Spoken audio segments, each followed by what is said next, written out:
This pawn push immediately opens diagonals for the queen and bishop, and stakes a claim in the center, preparing for rapid development. This move initiates the Caro-Kann defense, a solid and positional system where black aims for a robust pawn structure, preparing to challenge white's central control with pawn advances. This move establishes central control and opens lines for development, aiming to build a strong pawn center characteristic of many Caro-Kann defense lines. This move establishes the Caro-Kann defense, immediately challenging white's central pawn on d4 and aiming to create a solid pawn structure, while opening lines for black's pieces. This move signals white's intention to support the central pawn majority and develop the knight to a square that avoids immediate confrontation while keeping flexibility for further development. This capture on e4 is the most common and theoretically sound response in the Caro-Kann. Black accepting the pawn and opening the d-file for potential counterplay later. This captures the central pawn, developing a knight and immediately contesting the d5 square, which is crucial in this Caro-Kann structure. This move, developing the bishop actively to f5, contests the central squares and prepares to castle, which is a logical continuation of black's solid and flexible setup after the Caro-Kann defense. This move correctly challenges black's active bishop, forcing it to either retreat or be exchanged, aiming to improve white's pawn structure and central control after the expected recapture. The bishop retreats to a more active diagonal, preparing to contest the important light squares and potentially support a kingside pawn advance. Later, this knight maneuver reinforces the central pawn and prepares for kingside castling, while also offering a potential retreat square for the other knight should black challenge the center. Developing the knight to d7 supports the pawn advance of e5 and prepares to castle queenside. This move aims to exploit the misplaced black bishop by expanding on the kingside and potentially creating weaknesses for black's king. This move attempts to create a queenside pawn majority, but it weakens black's kingside pawn structure and creates potential targets for white's pieces. This move develops the bishop to an active square where it attacks the opponent's knight and supports a potential kingside pawn advance. Black exchanges the bishop for white's bishop to achieve a more favorable pawn structure and simplify the position, avoiding white's aggressive pawn push on the kingside. This move recaptures the pawn, centralizes the queen, and prepares for the development of the kingside pieces while maintaining a solid pawn structure. This move solidifies black's pawn structure, preparing to develop the kingside pieces and potentially castle kingside, while also controlling the important e5 square. This move repositions the knight to a more active square, aiming to control central squares and potentially prepare for further piece development or central pawn pushes.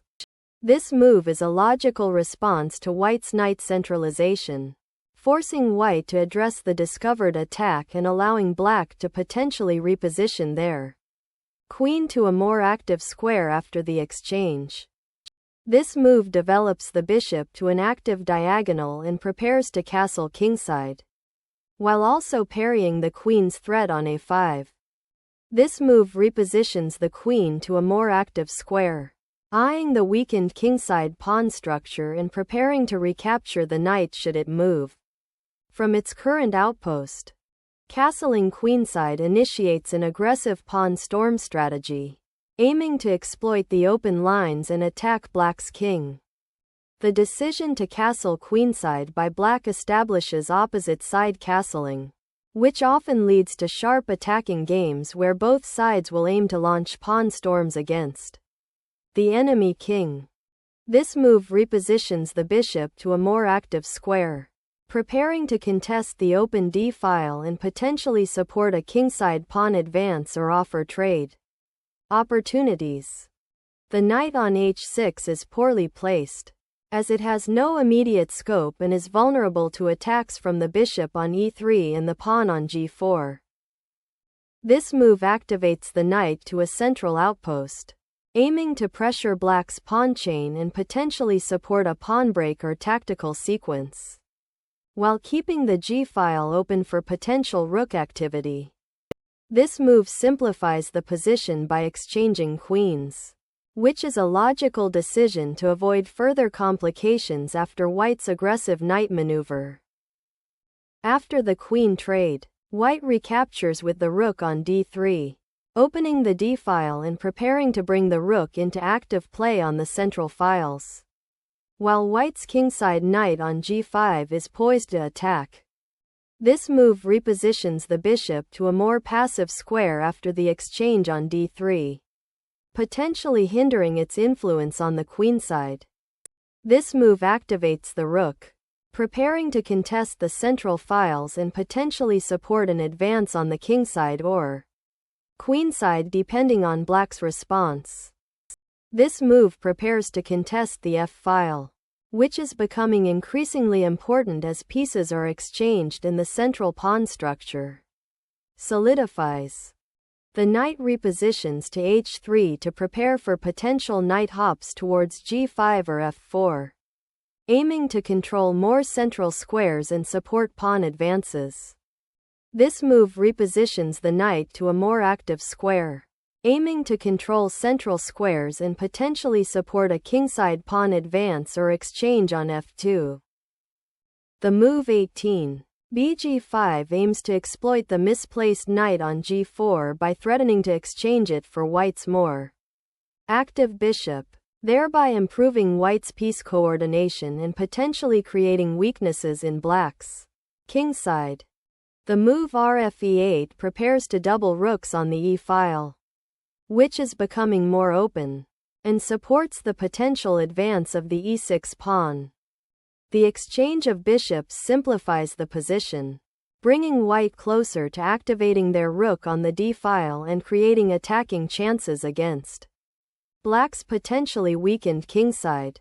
This recapture on e7 reactivates the rook, bringing it into the game and preparing to contest the crucial e-file, potentially leading to exchanges that could simplify the position or open lines for further action.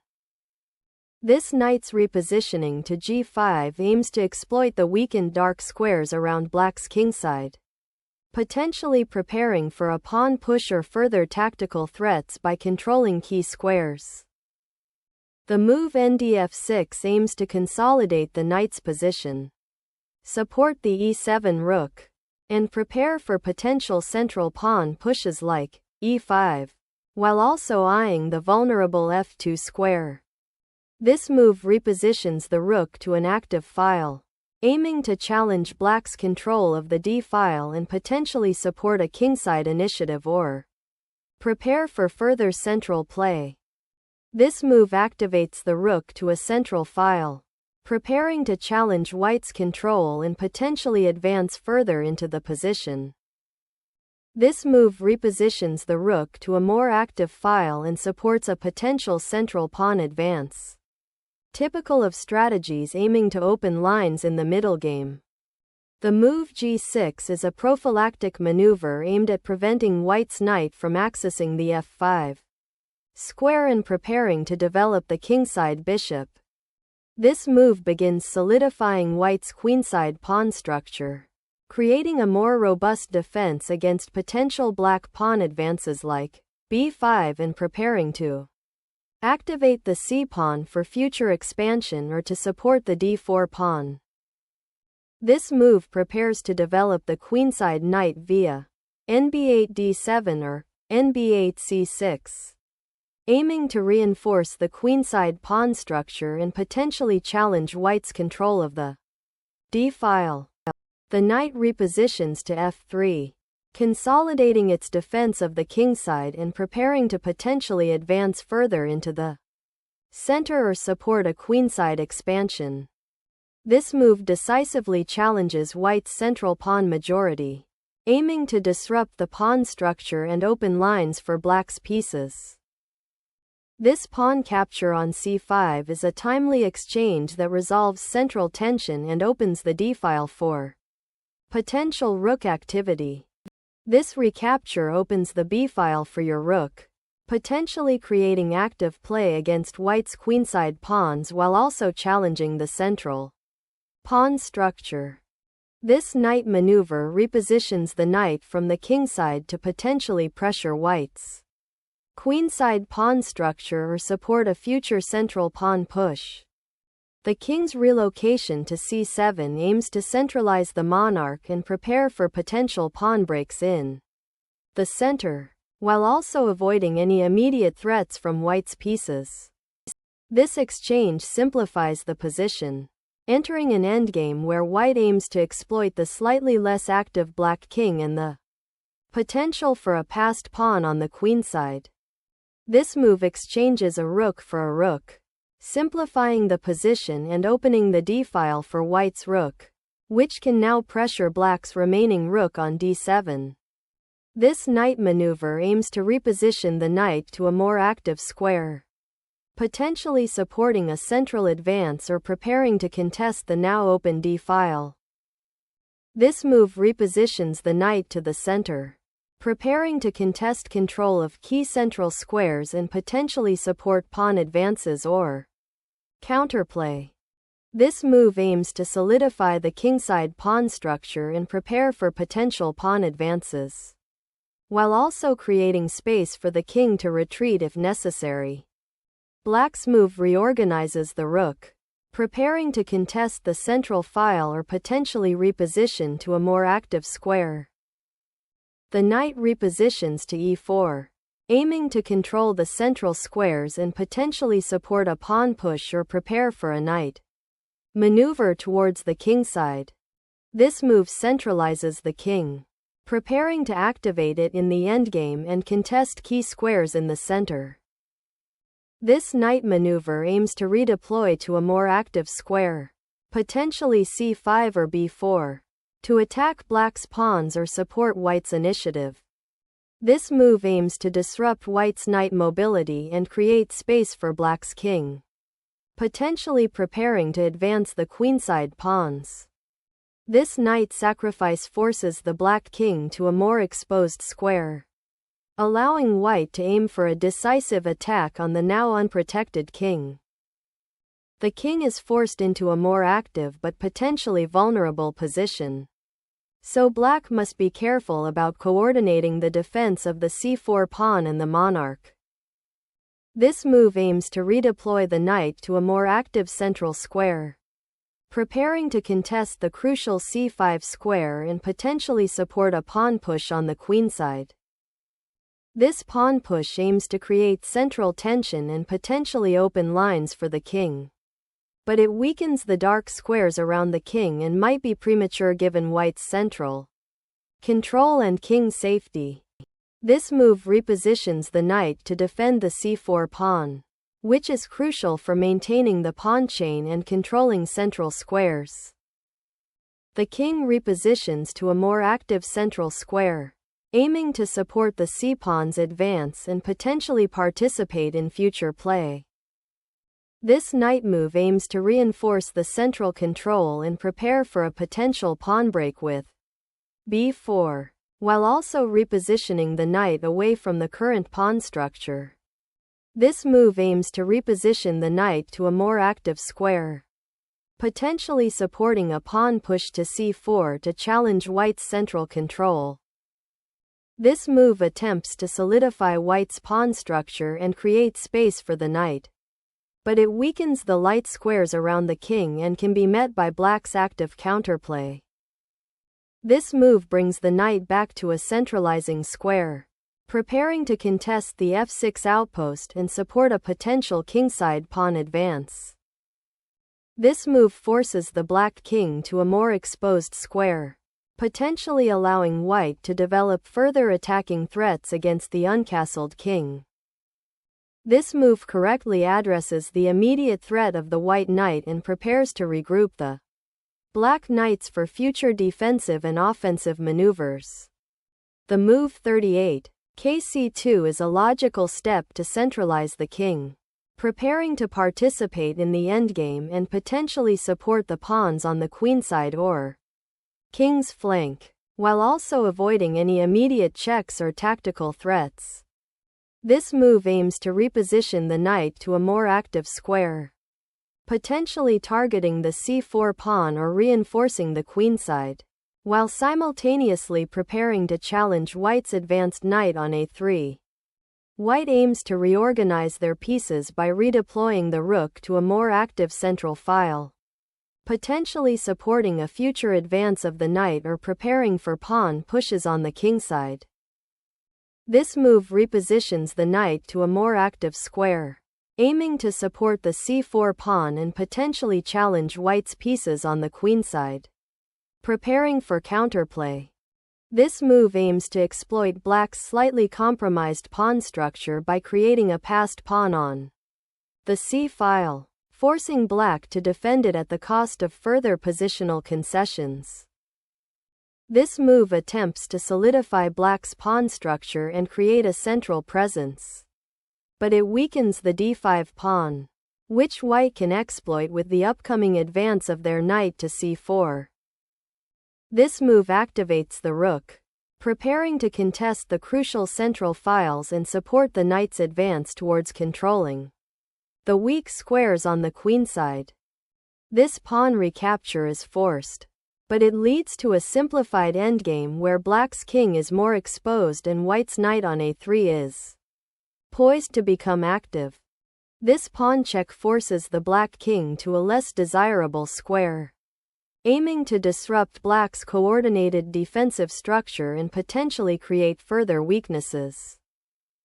This move repositions the black king to a more active square, allowing it to defend the c4 pawn and prepare to support the central advance of the remaining pawns. This move recaptures the knight with a pawn, simplifying the position and aiming to exploit the open c-file while maintaining a pawn majority on the queenside. The rook on g7 is now protected by the king and supports the pawn advance to g6, preparing to challenge white's dominant knight on c4.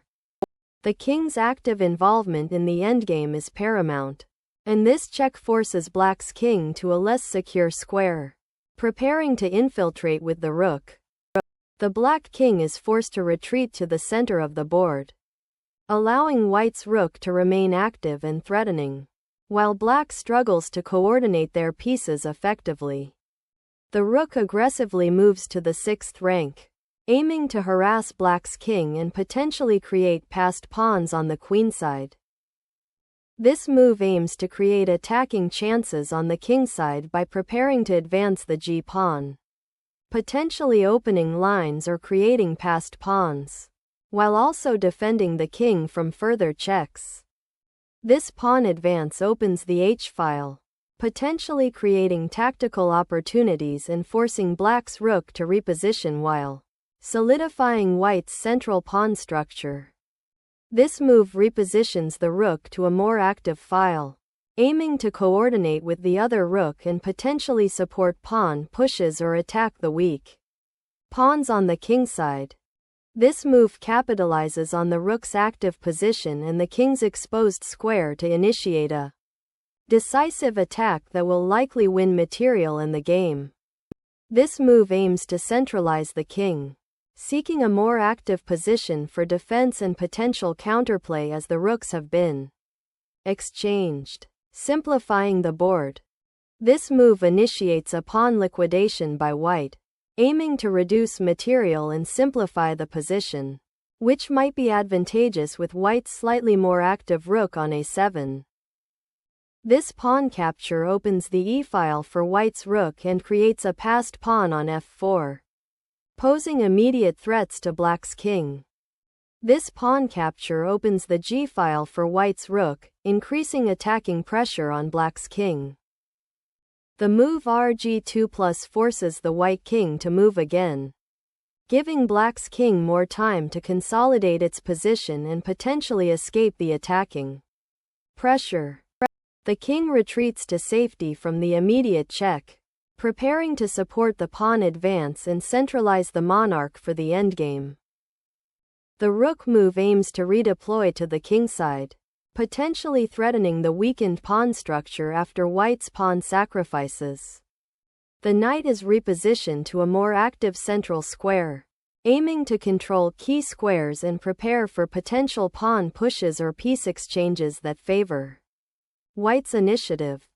This move repositions the knight to a more active square, preparing to contest the central squares and potentially support a kingside advance or defend against black's looming passed pawn on the c-file. This move challenges black's centralized knight, aiming to exploit the pawn lever on the kingside after a potential recapture, while simultaneously defending white's own knight.